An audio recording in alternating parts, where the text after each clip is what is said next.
انا هثبت لك دلوقتي ان قراراتك بتتسرق منك كل يوم وانت بتدفع فلوسك وانت مبسوط. تخيل انك دخلت كافيه لقيت قهوة ب50 جنيه صغيرة، ولقيت قهوة تانية حجم كبير ب100 جنيه.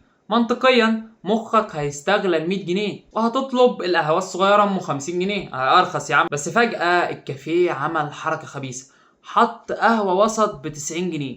هنا مخك بيحصل له ايرور.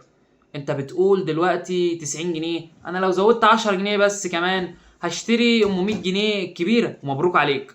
انت كده اشتريت ام 100 جنيه اللي كنت لسه من ثواني بس رافض انك تشتريها. ده في علم النفس اسمه تأثير الشرك.